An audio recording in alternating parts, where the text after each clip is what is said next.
Hey guys, welcome to the first video on my new YouTube channel, Ash Goes Angling, and today I'll be showing you guys how to make a very simple yet very effective bait for catching big river chub. And the bait in question is cheese paste. It's very quick and easy to make, it's cost effective, and it gives good results. Well, at least for me anyway. Look at that beauty. The fish, not me, of course. Anyway, let's get to it. Now, making cheese paste is quite messy, so I've opted for covering my chopping board with cling film. And I'm about to show you the ingredients you need. Puff pastry, white toasty bread, extra mature cheddar cheese, and Stilton.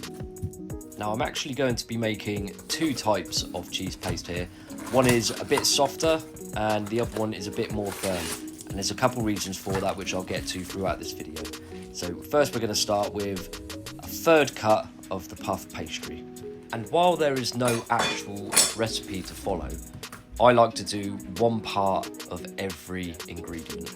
So 1 part pastry equal to 1 part Stilton equal to 1 part mature cheddar. So here you can see me chopping up the Stilton. Stilton is an amazing cheese to use purely for the smell that it gives off. Now, it's also quite crumbly and quite easy to work with. Alongside shredded extra mature cheddar cheese, you have a recipe for catching. So here I'm starting the mixing process. Now, there's plenty of ways that you can mix all of this together. Some people opt for putting it in a blender, other people use a bread making machine. I'd go with the traditional hand crushing technique. So what you do is you mix it all together and you start kneading that cheese into the pastry. It's a bit of a lengthy process because if the cheese is still cold from the fridge, it can take a little while for it to warm up and start infusing into that pastry properly. So you can see here, I've just sped it up a little bit.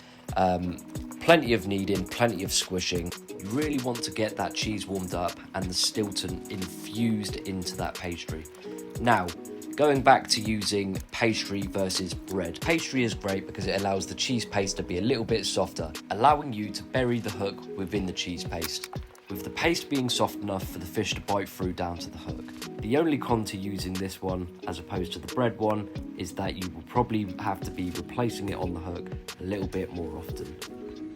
So there we go, after about 6 minutes of mixing, the pastry cheese paste is done. So we're going to wrap it up in some cling film, just like that. And then we're going to set it aside while we make our bread-based cheese paste. So, same concept. You start off with 4 white slices of bread, or however much you want to use. You just want to be making sure you've got equal parts.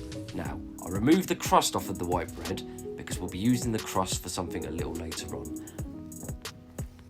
Now, for those people that are going to be using out-of-date bread, which may be a little bit more stale, a bit more dry, a quick tip is to pop it in the microwave for about 20 seconds, and what this will do, it will bring out any remaining moisture to the top, making it a little bit more flexible.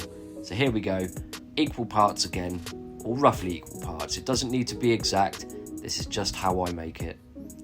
So we've got the Stilton, extra mature cheddar cheese, and the bread.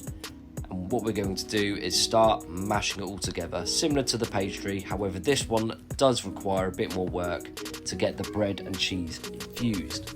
Now, like I said, you can use any other way of mixing this. If you've got a mixer, then by all means use that. You basically just want to get it all squished in together so that the cheese is infused into the bread.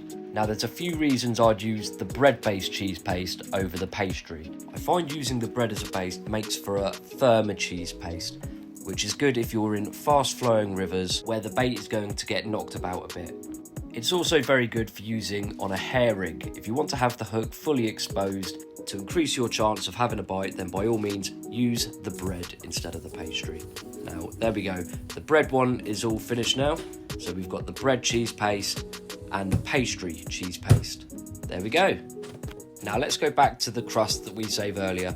You're probably going to have a fair bit of cheese stuck to your hands. Now, using the crusts here, you're going to rub them together to make flake. And what that does is all the little bits of cheese that are still stuck to your hand, they're going to stick to the bread, and we're going to use this bread as a bait for us to use inside of cage feeders whilst feeding with the cheese paste. You don't have to do this, you know, you can just chuck the crusts away, but waste not, want not. this is what I decide to do with it. And it works pretty well. Now there you go, we've got the cheesy bread flake, we've got the bread-based cheese paste and the pastry-based cheese paste. There we go, look at that, beautiful. It wouldn't be a YouTube video without a cinematic shot of the pastes, look at that. There we go, a nice close-up there as well. I was thinking about putting the Marks & Spencer's music over this, but I might get sued. What you want to do next is you want to take your pastes and you want to set them in the fridge. This just firms them up a little bit, ready for use on the bank. Now I'll be honest, once they come out of the fridge, they never normally go back into the fridge. And one ball of cheese paste will last me at least 2 or 3 sessions. Now as you can see here, I'm bagging up the bread flakes, and if you've got any leftover Stilton, then now is the time to crumble that up and mix that with the bread flakes. So here we have the dog end, shall I say, or the crust of the Stilton, and I'm just going to break that up, chuck that in the bag with the bread flake, shake it up a bit so it's all mixed, and then that will go into my cage feeder. Or if you wanted to mix it into a ground bait, then you can do that too, for all of the lads out there using method feeders. Now I wasn't too successful at keeping the workspace clean, but definitely using that cling film kept the chopping board nice and clean. So the missus can't have a go at me, and I've included this little bit in here just so she can see that I do actually clean up after myself, and that she should let me go fishing more often. I jest, I'm only joking. There we go guys, that is the end of the video, how to make cheese paste for big river chub. Now if you guys liked this video and found it helpful, then please like the video and don't forget to subscribe to me, as I'll be putting out more content in the next few weeks. See you guys on the bank. I'm Ash Goes Angling. I'll catch you there.